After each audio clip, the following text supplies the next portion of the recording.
Marianne, un homme dans la trentaine manque à l'appel.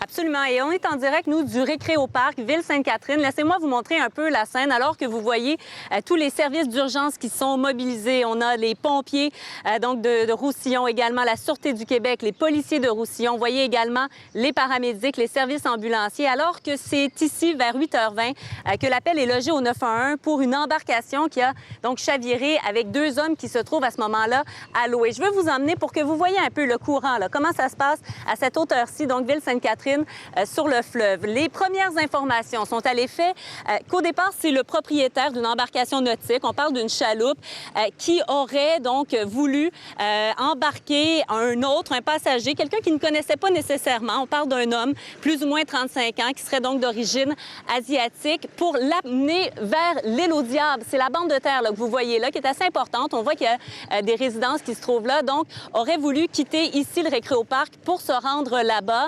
Mais il faut comprendre que c'est en eau vive. Là. On me dit même, Jean-François, qu'il y a des rapides à cet endroit-là, donc c'est extrêmement dangereux. Le propriétaire de la chaloupe portait, semble-t-il, sa veste de flottaison, mais ce n'était pas le cas selon les premières informations pour son passager, donc l'homme qui est toujours recherché. Si bien que le premier a pu être sauvé, on comprend que ce serait par des bons samaritains, probablement en bord eux-mêmes d'une embarcation nautique, mais malheureusement, donc, l'homme, le passager, qui, lui, a sombré dans les eaux du fleuve et a probablement, donc, dérivé. Et c'est pourquoi, présentement, il y a une opération qui est en cours ici, vous l'avez vu, mais également plus loin sur le fleuve, plus à la hauteur de Montréal. On parle de l'île des Sœurs, notamment avec le service incendie de Montréal. Parce qu'ici, les pompiers n'ont pas les embarcations, n'ont pas, par exemple, des motos marines, ce qui est nécessaire pour effectuer ce genre d'opération en eau vive. Donc, les pompiers de Montréal, avec 4 embarcations nautiques présentement qui sont à faire cette opération à la hauteur de l'île des Sœurs. Également, les pompiers de Longueuil, on dit qu'on fait l'opération au niveau de la voie maritime. Donc, les pompiers de Montréal sur le fleuve, les pompiers de Longueuil sur la voie maritime, même les pompiers de Varennes, qui, eux, sont bien équipés, sont également mis à contribution, sont en renfort. On voyait circuler l'hélicoptère de la garde côtière. On parle également de l'hélicoptère de la Sûreté du Québec. Donc, toutes les forces, finalement, en présence qui sont sur place. On me parlait même d'éventualité d'appeler les Forces armées canadiennes.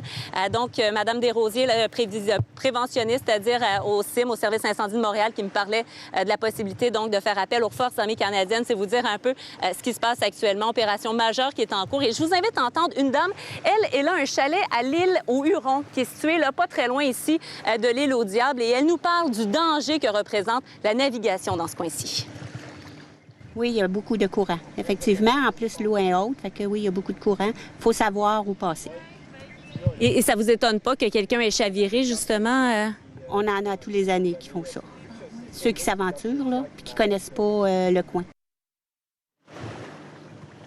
Lorsqu'il a été repêché, donc le propriétaire de la chaloupe qui a été transporté au centre hospitalier, il souffre d'hypothermie, mais sa vie là, qui n'est pas menacée. Il a même pu dire lui-même justement qui était ce passager qui était avec lui, c'est-à-dire qu'il ne le connaissait pas, mais a parlé d'un homme d'origine asiatique, plus ou moins 35 ans. C'est lui qui est recherché actuellement sur le fleuve Saint-Laurent. Opération qui se poursuit donc. Merci. À plus tard, Marianne.